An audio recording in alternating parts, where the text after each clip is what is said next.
선하신 분 보화 같은 나를 구해 주의 자녀 삼아 주셨네. 주님 내게 선하신 분 내 과거를 던지시고 내 과거를 던지시고 내게 새기야 주시네.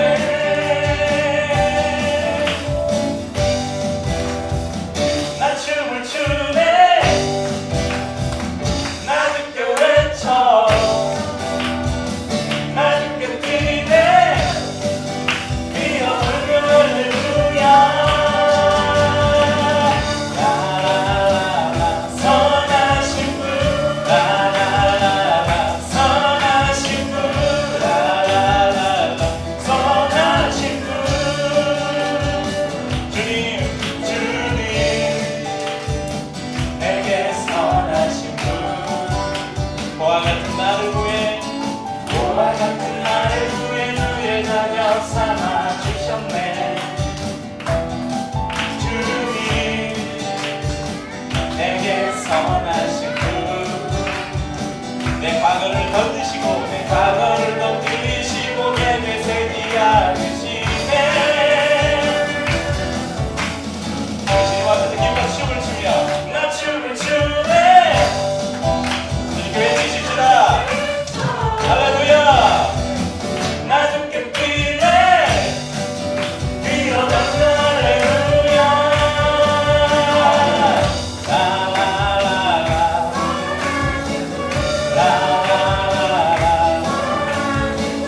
라라라라 선하신 분 주님 내게 선하신 분 매일 아침마다 주님의 자비로 매일 아침마다 주의 자비로 새 생명 주네. 주님 내게 선하신 분 주의 손이 내게 계셔 주의 손이 내게 계셔 내 기쁨이 주께 있네.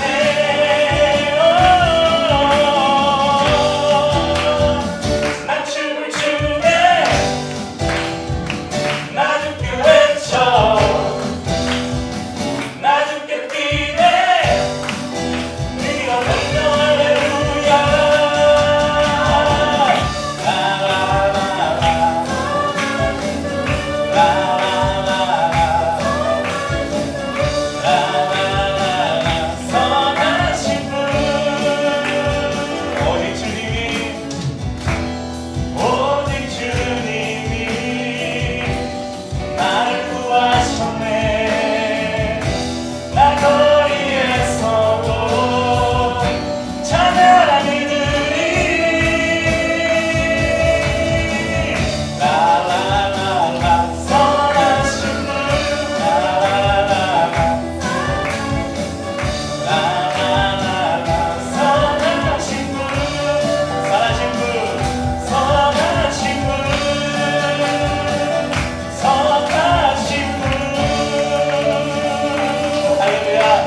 심한데 마치 이곳에 그 하나님의 광명한 햇살이 비추는 듯한 그런 기분이 드네요. 오늘도 우리가 그 주님을 기쁨으로 예배할 수 있는 것 바로 우리를 위해서 죽으신 예수 그리스도, 부활하신 주님, 그리고 이곳에 지금도 함께 하시는 주님의 그 놀라우신 사랑 때문인 것을 믿습니다. 항상 고백의 기도를 드릴 때마다 이렇게 의지하는 것처럼 오늘도 주님의 보혈을 의지해서 그 하나님의 보좌 가운데로 우리가 나아가십시다. 보혈을 지나 하나님 품으로, 보혈을 지나 아버지 품으로, 보혈을 지나 하나님 품으로 한 걸음씩 나아가네.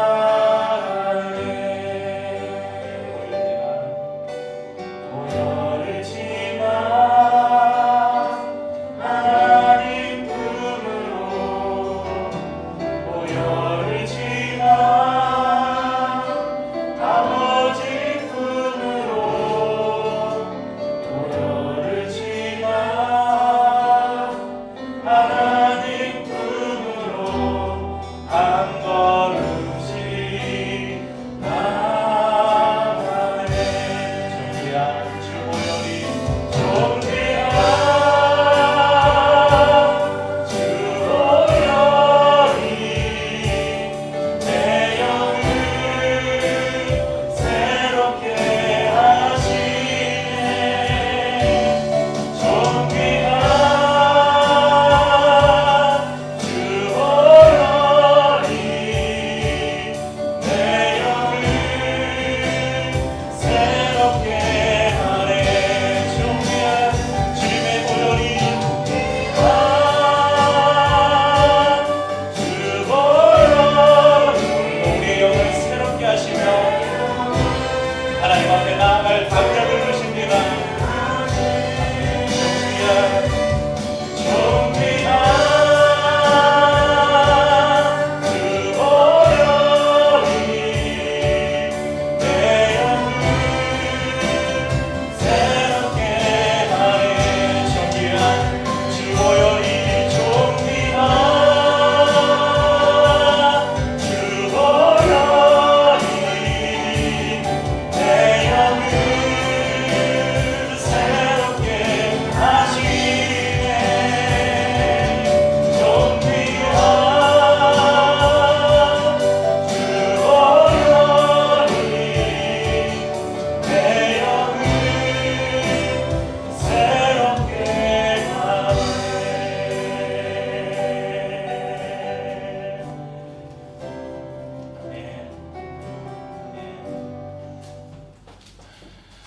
지난 그 5월 달에 우리 제이와 하빈이 세례식이 있었죠. 그 세례식을 우리가 가지면서 세례 그리스도로 옷 입기 이런 제목으로 말씀을, 세례에 대한 말씀을 나눈 적이 있습니다. 하나님께서 성도들에게 은혜 주시는 세 가지 방편이 있다고 말씀드렸죠. 세 가지가 뭡니까? 우리 세연이 기억할까? 하나님이 우리에게 은혜를 주실 때 사용하시는 세 가지 방법이 있어. 첫 번째, 기도. 또 하나, 그 너 앞에 있잖아 지금. 성경을 다른 말로 말씀, 하나님의 말씀. 또 하나가 뭐라 그랬죠? 성례. 말씀과 기도와 성례. 성례에는 두 가지가 있다고 그랬죠. 성찬과 세례. 그래서 오늘은 이 성찬과 세례를 아울러서 성례에 대해서 조금 더 말씀을 나누고, 이어서 세례에 대해서 조금 더 지난번 설교를 이어서 구현 설명까지 함께 나누도록 하겠습니다. 여러분, 성인이 되면 사람들이 만드는 것이 하나 있죠. 바로 도장입니다. 도장. 그래서 대부분 우리 어른들은 인감 도장을 가지고 있습니다. 어떤 문서에 계약을 하거나 어떤 약속을 할 때 이것이 참입니다, 이것을 보증하는 표시로 우리가 도장을 찍죠. 요즘에는 이제 도장 대신에 사인, 이 위조를 감별하는 기술들이 많이 발전하다 보니까 도장 대신에 이제 사인이 은행에서는 이렇게 통용되기도 하는데, 여전히 도장은 많은 사람들이 사용하고 있습니다. 그러면 한 나라를 대표하는 그 왕에게도 도장이 있었잖아요. 그래서 예전에 그 우리 사극들을 보면 이 도장을 안 뺏기려고 또 도장을 차지하려고 그 암투가 벌어지는 그런 일들이 있었잖아요. 그 왕이 가진 도장을 뭐라 그래요? 어보라고도 하고 옥새라고 그렇게 이야기하죠. 그러니까 왕이 명령을 내렸는데 이 옥새가 찍혀져 있지 않으면 이건 가짜인 거예요. 그러니까 이 옥새가 찍혀야 이 문서는 왕이 내린 것이다. 이 문서는 진짜다. 이것을 보증해 주는 것이죠. 그래서 도장이라는 것은 그 찍는 사람의 신분을 말해주고요. 그 찍힌 문서가 참인 것을 보증을 해줍니다.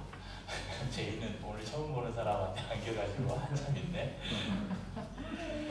은혜의 방편을 주신 성례, 세례와 성찬 이것은 문서에 도장이 찍혀 있으면 이 문서가 참인 것으로 여겨지는 것처럼 우리 그리스도인들, 저희들이 성례에 참여한다. 이것은 말씀을 통해서 우리가 의롭다 하심을 받았잖아요. 이렇게 의롭다 하심을 받은 우리가 믿음의 확신과 성숙을 갖게 하는 징표가 됩니다.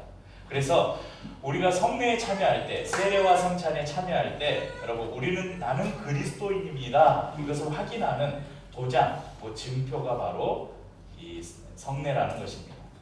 그런데 많은 사람들이 성례에 대한 오해를 가지고 있어요. 성례에 대한 오해를 크게 두 가지로 볼 수 있는데요. 하나는 성례를 무시하는 사람들이에요. 그러니까 성례를 가볍게 여기는 사람들.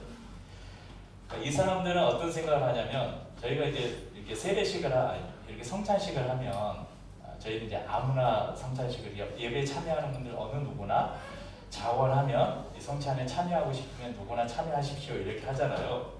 그러니까 이 성례, 세례와 성찬, 또 세례도 그렇잖아요. 세례도 원래 그 예수님을 믿는지 확인하고 그것이 참인지를 확인하는 과정을 거쳐서 세례를 베푸는데 거짓말로 고백할 수 있잖아요.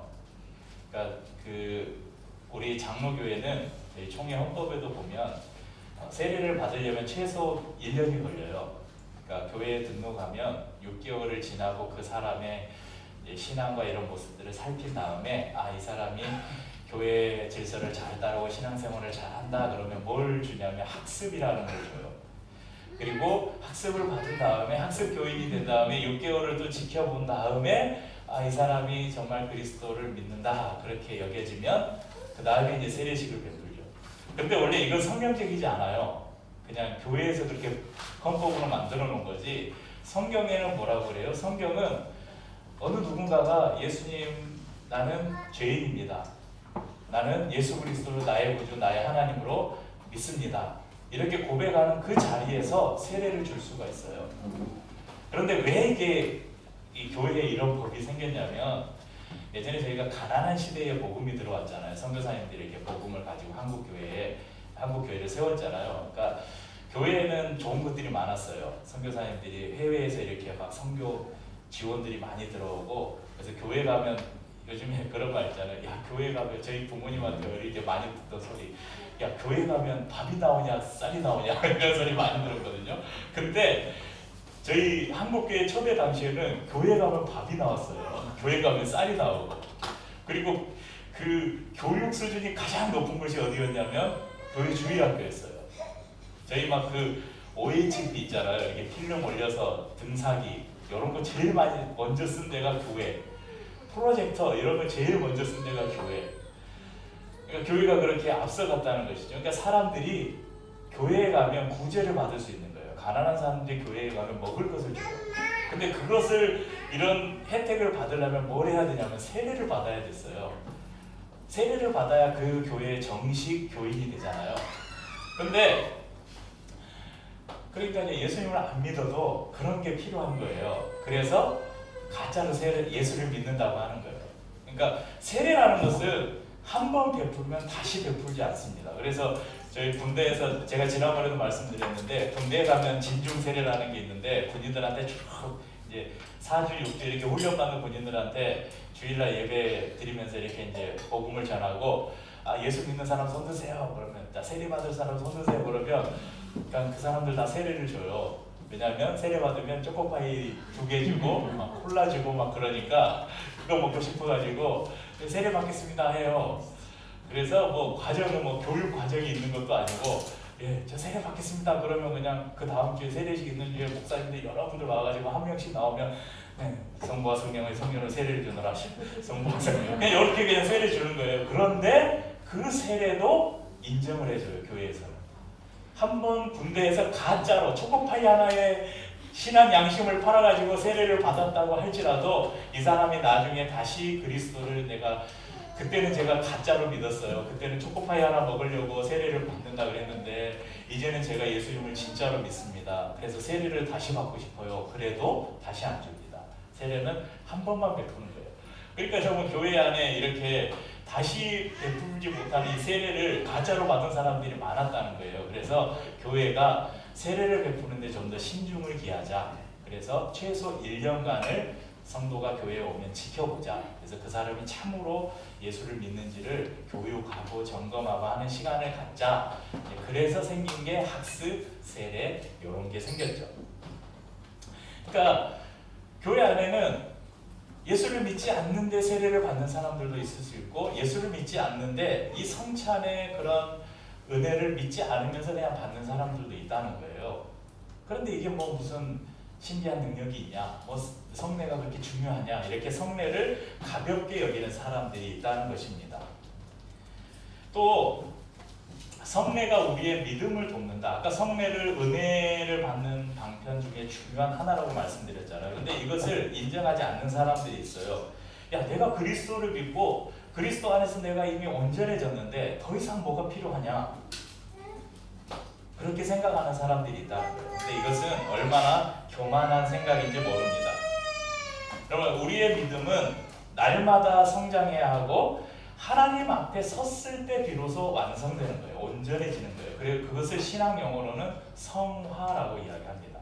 성화가 뭐냐면 거룩할 성 될 화, 거룩해져 간다.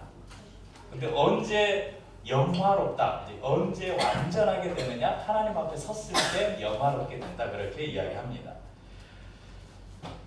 자, 다음으로 성례 무용론과 반대의 그 잘못된 것은 뭐가 있을까요? 성례를 너무 지나치게 신봉하는 거예요. 이제 주로 가톨릭이나 이런 예절을 중요시하는 교회들에서 강조하는 교회들에서 이런 오해들이 생길 수 있는데요. 어떤 사람들이 성례를 마치 마술처럼 여겨요. 그래서 이 성례 자체에 어떤 신비한 힘이 있다고 생각을 합니다. 그런데 이러한 생각이 갖는 위험이 두 가지가 있는데요. 첫째는 믿음과 관계없는 의를 약속받는다는 것입니다. 여러분, 믿음이 없는데 성찬을 받는다? 믿음이 없는데 성찬을 받음으로 내가 그리스도와 연합한다? 거룩하게 된다?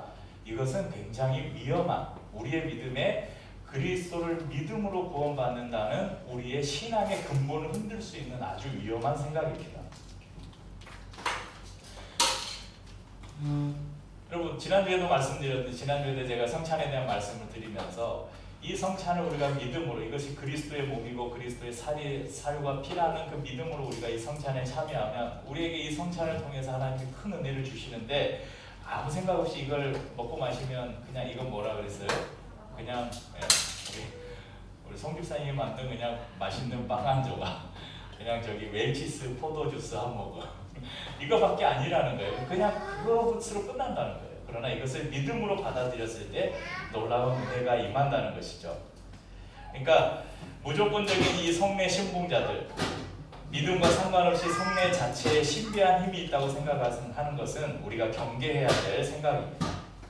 또한 이것이 갖는 무조건적으로 성례를 신봉하는 그 생각이 갖는 위험성 또 하나는 그 미신을 신뢰하는 사람들처럼 눈에 보이는 물질적인 어떤 형상적인 어떤 것에 우리의 마음을 빼앗길 수 있는 위험이 있다는 것입니다.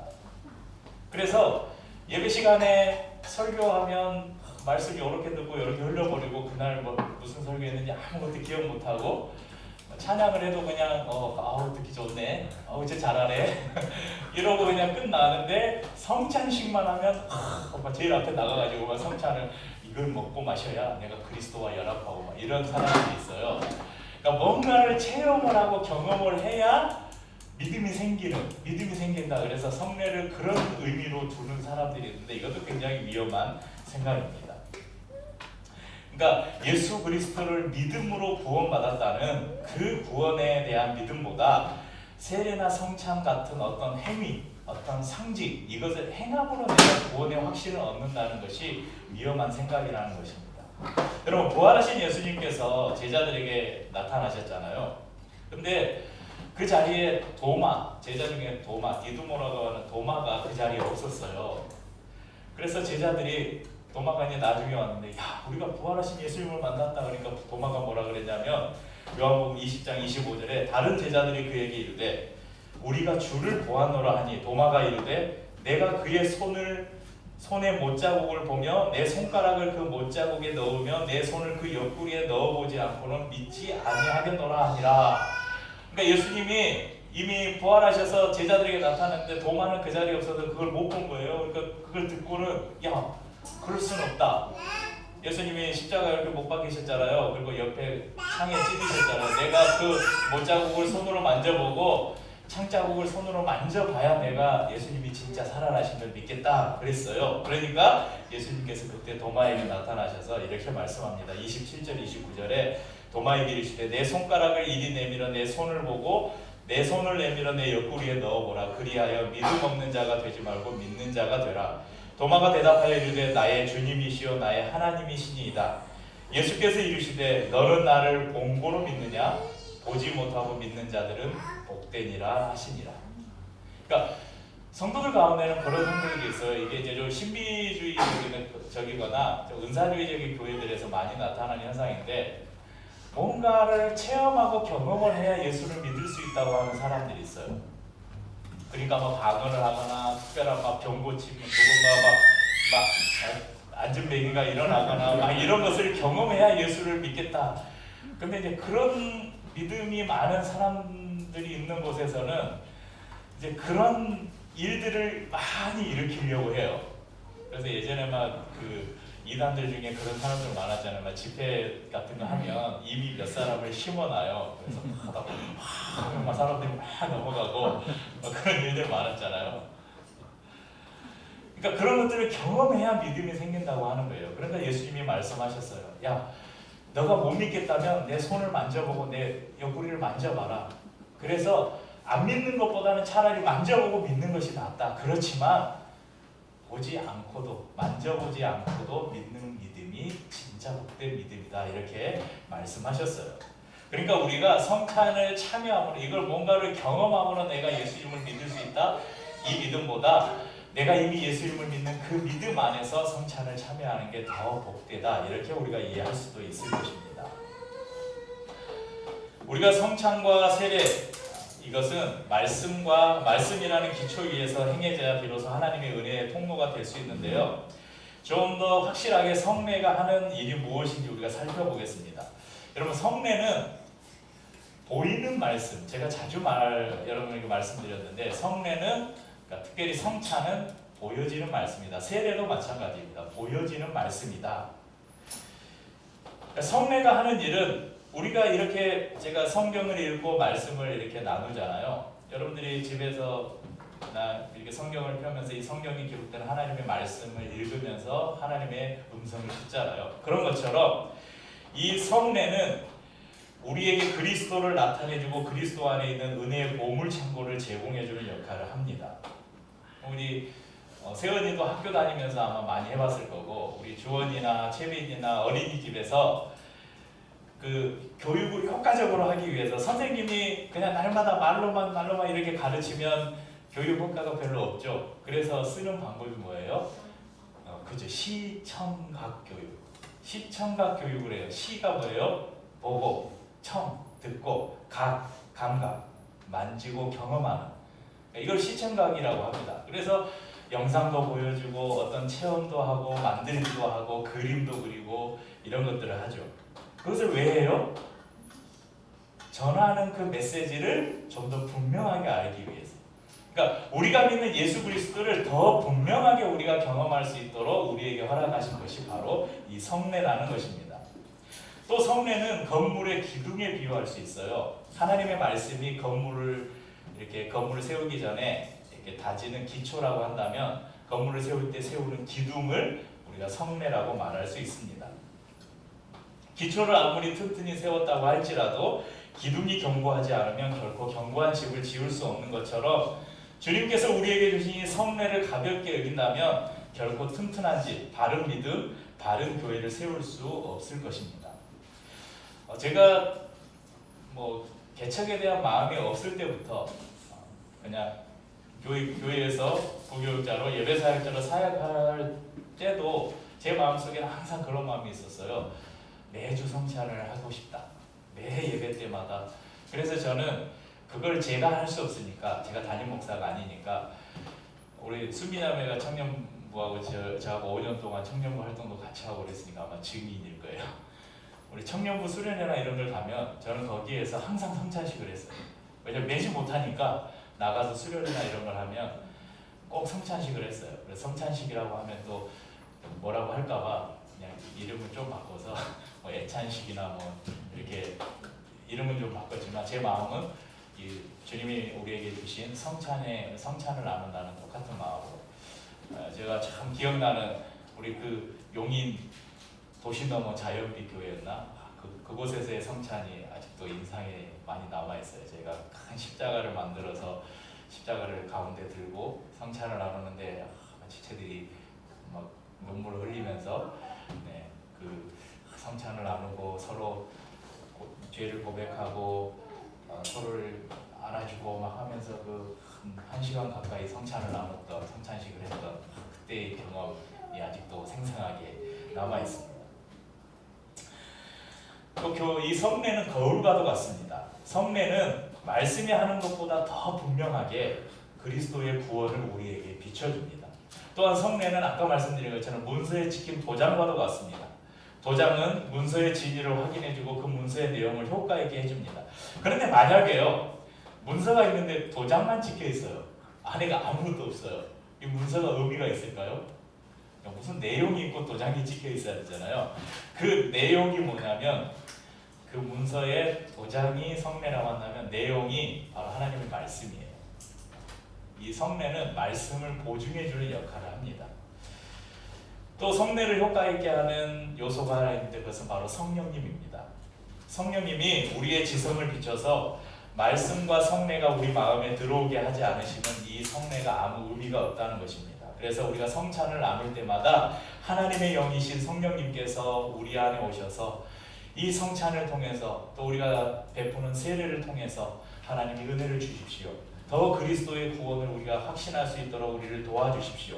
그렇게 성령님을 의지해야 한다는 것입니다.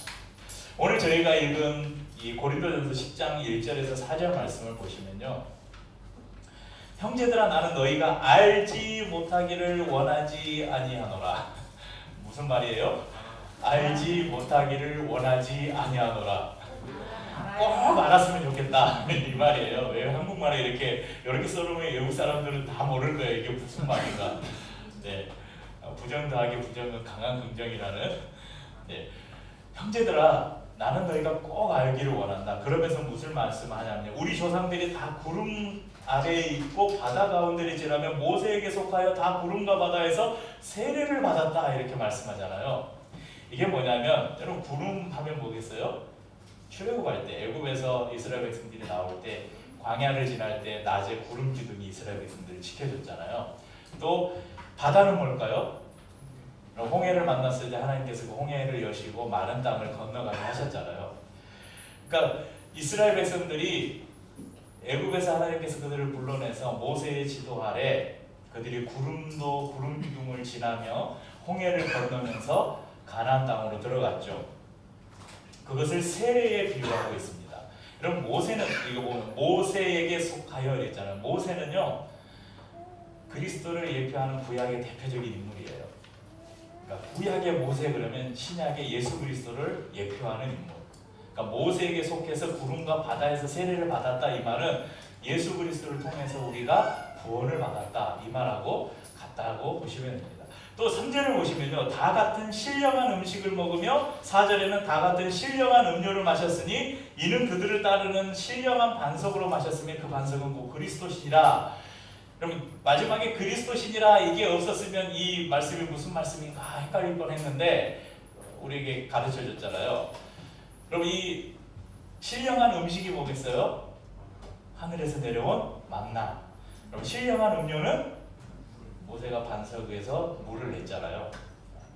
그래서 이스라엘 백성들이 그 광야를 지나면서도 굶어 죽지 않고 목말라 죽지 않았어요. 하나님께서 하늘에서 만나와 메추라기를 내리셔서 그들을 먹이셨고 때를 따라서 광야에서 물이 솟게 하셔서 이스라엘 백성들을 먹이셨습니다. 그런데 그분이 누구시라고요? 예수 그리스도라는 거예요. 생명의 양식이고 영원히 줄이지 않는 생명의 물이 누구냐? 바로 그리스도라고 말씀합니다. 그러니까 우리가 나누는 이 성찬이 바로 우리의 양식이고 우리의 음료인 예수 그리스도를 상징하는 거예요. 우리가 세례를 받잖아요. 세례 받는 것은 이스라엘 백성들이 마치 그 죄 가운데 있는 애국과 이 광야를 거쳐서 가나안에 들어가는 것처럼 우리가 그리스도를 통해서 그 죄악된 세상에서 하나님의 나라로 옮겨졌음을 말하는 것입니다. 그런데 중요한 말씀이 있어요. 읽진 않았는데 5절을 함께 읽어볼까요? 5절. 그러나 그들의 10장 5절. 그러나 그들의 다수를 하나님이 기뻐하지 아니하셨으므로 그들이 광야에서 멸망을 받았느니라. 여러분, 이스라엘 백성들이 하나님이 이런 은혜를 주셨는데도 그들의 다수가 하나님을 기뻐하지 않았다. 하나님을 원망하고 불평했어요. 그래서 하나님이 여호수아와 갈렙 외에 출애굽 1세대, 그러니까 출애굽 당시에 성인으로 됐던 20세 이상의 모든 남자들이 광야에서 다 죽었어요. 그러니까 일주일이면 갈 수 있는 거리를 한 달인가요? 지름길이 있는데 이스라엘 백성들을 광야에서 40년 동안 뺑뺑이를 왜 시켰냐면 이 불순종하는 이스라엘 백성들 그 1세대 출애굽 1세대를 다 광야에서 죽게 하시고 새로운 믿음의 세대를 일으키셔서 이제 그 모세의 뒤를 이은 여호수아, 또 여호수아의 이름은 오늘날로 하면 예수예요. 예수의 옛날식 이름이 여호수아인데 새롭게 이제 여러분 이스라엘 출애굽 1세대는 어디 바다를 건넜어요? 홍해를 건넜잖아요. 출애굽 2세대는 어디를 건넜어요? 요단강을 건넜죠. 요단강을 건너서 가나안으로 들어가게 됩니다. 그래서 이 말씀은 비록 우리가 그리스도의 세례, 그리스도의 성찬에 참여할지라도 하나님을 불평하고 원망하고 하나님을 신뢰하지 않는다면 이 멸망의 자식까지 된다는 거예요. 그것을 사도 바울의 고린도전서 말씀에서 우리에게 교훈하고 있는 것입니다. 우리가 비록 신령한 음료를 먹고 신령한 양식을 먹으며 이런 의식을 행한다고 할지라도 우리를 인도하시는 그리스도를 향한 믿음이 없다면 그 모든 것이 헛된 것임을 여러분 기억하시길 바랍니다. 이제 이 성례에 대해서 우리가 좀 살펴봤고 지난주에 성찬에 대한 나누는데 오늘은 세례에 대해서 조금 더 말씀을 나누고 마치겠습니다. 여러분, 세례는 뭘 가지고 하죠? 물을 가지고 합니다.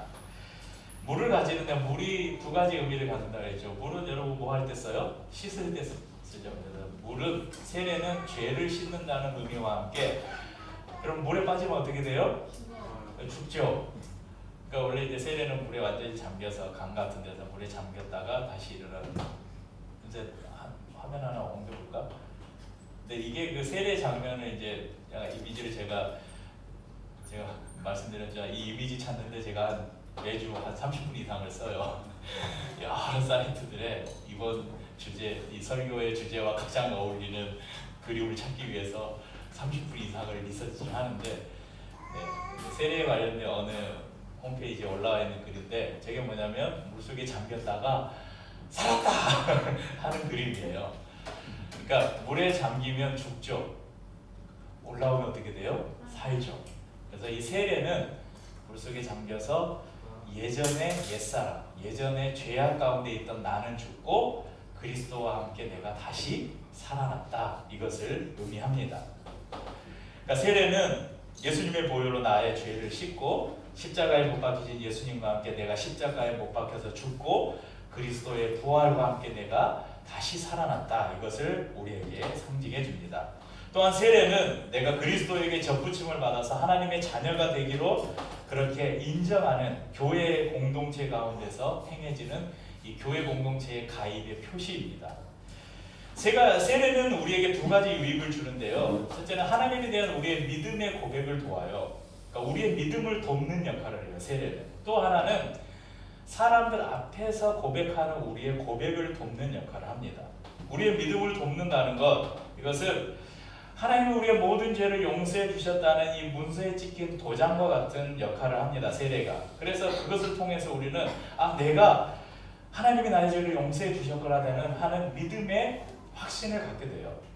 우리의 옛사람이 그리스도와 함께 죽고 그리스도와 함께 새 사람으로 거듭났다는 것을 알려주는 표징이 바로 세례예요. 이 세례식을 통해서 우리는 내가 이제 거듭났구나 하는 우리 믿음의 확신을 얻게 됩니다. 또한 세례를 통해서 우리는 그리스도와 연합하였다는 믿음의 확신을 얻게 됩니다.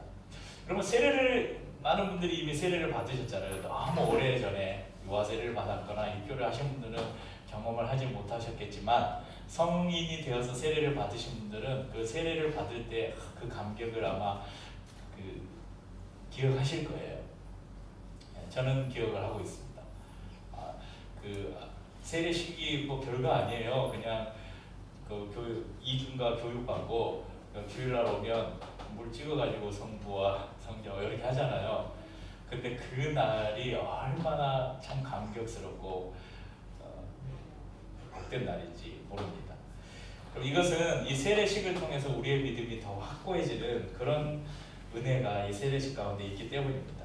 또 우리의 고백을 돕는다는 것은 우리가 세례식을 통해서 우리가 세례를 받음으로 다른 모든 그리스도인들과 함께 같은 하나님을 예배하고 같은 종교를 믿는다는 것을 우리가 외적으로 증거하는 것입니다. 그래서 우리는 세례를 통해서 우리의 믿음을 공개적으로 선언하는 것이죠. 그러니까 세례교인입니다 하면 뭐예요? 쟤는 우리 편, 이게 되는 거예요.